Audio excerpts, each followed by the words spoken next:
अस्सलामुअलैकुम। पाकिस्तान ने इंडिया को एक बार फिर बड़ी मात दे दी है।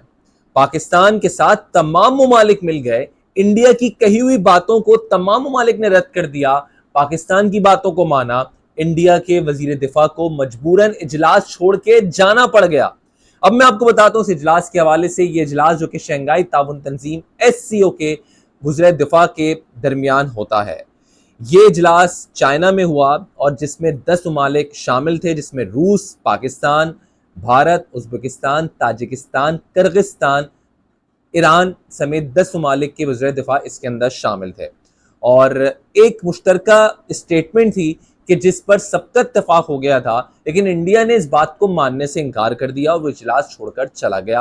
हुआ क्या, ये मैं आपको तफसीलात बताते चलूं कि भारतीय वजीर दिफा राजनाथ सिंह ने इजलास में कहा कि पहलगाम अटैक जो हुआ था 22 अप्रैल को, उसका जिक्र, जो स्टेटमेंट निकाली तमाम तर वज़ीर दिफा ने इस इजलास में, उस स्टेटमेंट में पहलगाम अटैक का कहीं पर जिक्र नहीं था।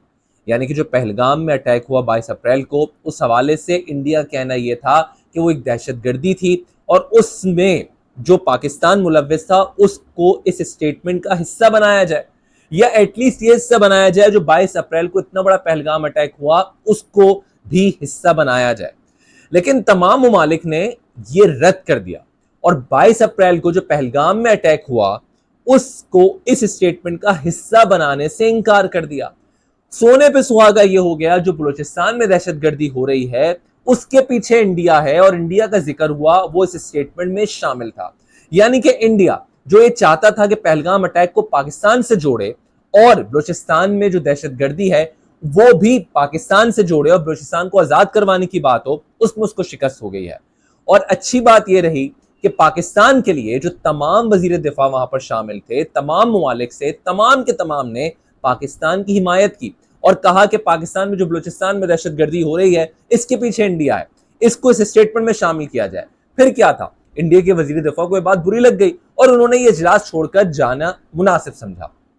और एक और जो बड़ी इंपॉर्टेंट बात वो ये थी कि इंडिया, जो हम हमेशा से देखते हैं कि चाहता है कि पाकिस्तान को तनहा करना चाहता है, चाहे वो कोई भी मामला हो, किसी भी सतह पर हो, क्रिकेट हो या पाकिस्तान में एंटरटेनमेंट इंडस्ट्री हो या पाकिस्तान में सियासत हो या फिर खुद पाकिस्तान की इकोनॉमी हो, लेकिन इंडिया को खुद शिकस्त खानी पड़ती है। बड़ी शर्मनाक बात है, बड़ी अजियतनाक बात है कि इंडिया इस मामले में अकेला रह गया। वो तमाम ममालिक से कहता रह गया कि भाई इस स्टेटमेंट में पहलगाम अटैक को शामिल किया जाए, लेकिन किसी एक मुल्क ने, किसी एक छोटे से मुल्क ने भी इंडिया की नहीं सुनी। आपको क्या लगता है कि इंडिया की खारजा पॉलिसी की ये बहुत बड़ी नाकामी है, या पाकिस्तान का, जो पाकिस्तान ने अपना इमेज बनाया है, जो पाकिस्तान ने अपनी तमाम तर दुनिया को चीजें मनवा के दिखा दी हैं, पाकिस्तान की ये बहुत बड़ी कामयाबी है? आपको क्या लगता है पाकिस्तान की ये सिफारती कामयाबी और इंडिया की शर्मनाक सिफारती शिकस्त पर आपकी क्या राय है, ये भी आप बताएं। और अब आपसे बात करते हैं सलमान खान की। सलमान खान जिन्होंने हाल ही में एक कपिल शर्मा शो में शामिल हुए और उसमें उन्होंने चौंका देने वाला इंकशाफ किया। उनका कहना यह था कि वो 3 खतरनाक बीमारियों का सामना कर चुके हैं, कि जिसमें एक बीमारी है ट्राइजेमिनल न्यूरलजिया। ये एक ऐसी बीमारी है कि जिसमें चेहरे के एक तरफ बिजली जैसा झटका महसूस होता है और दर्द इतना खतरनाक होता है कि अगर कोई हल्की सी ठंडी हवा लग जाए, चेहरा धो लें या दांत ब्रश कर लें तो वो दर्द नाकाबिले बर्दाश्त होता है। इसे सुसाइड डिजीज भी कहा जाता है, क्योंकि ये दर्द, जिस तरह मैंने कहा, कि नाकाबिले बर्दाश्त है। एक और बीमारी ब्रेन एन्यूरिज्म के, जिसमें दिमाग की जो खून की नाली है वो एक जगह से कमजोर होकर फूल जाती है, जैसे कि कोई गुब्बारा होता है, और अगर वो फट जाए तो दिमाग में खतरनाक खून बहने का इम्कान हो जाता है और अक्सर लोगों को ये तब पता चलता है जब वो हद से गुजर चुके हैं। तीसरी एक और बीमारी AVM, ये बीमारी के जिसमें खून की जो रगें हैं उनमें आपस में इस तरह से ताल्लुकात होते हैं कि वो आपस में गलत तरीके से जुड़ जाती हैं। जो रगें दिमाग को खून सप्लाई करती हैं, कि जिससे न सिर्फ सर दर्द रहता है बल्कि दिमाग में खून बहने का भी अंदेशा रहता है। इन बीमारियों का इलाज तो मुमकिन है, लेकिन बहुत महंगा है और काफ़ी ज़्यादा देर पा है।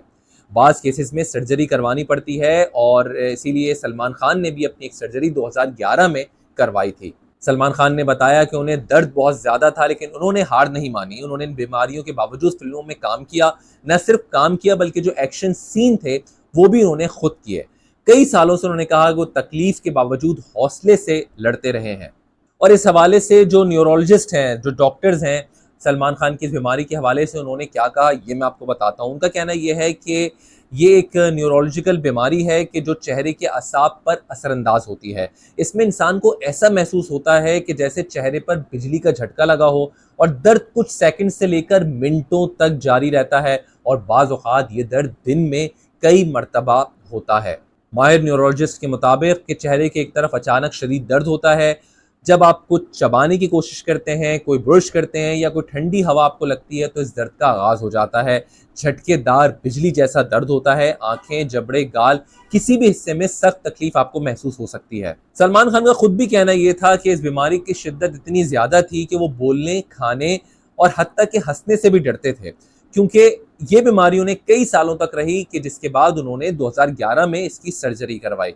सलमान खान ने कहा कि मुझे इस कदर शदीद दर्द होता था कि मैं हर वक्त चुप रहने को तरजीह देता था, और दर्द ऐसा था कि जैसे कोई चाकू चलाता हो।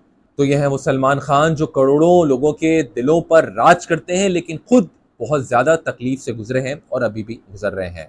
आप कुछ कहना चाहते हैं तो कमेंट में ज़रूर अपनी राय से आगाह करें। इस चैनल को सब्सक्राइब कर लें। अपना ख्याल रखें। अल्लाह हाफ़िज़।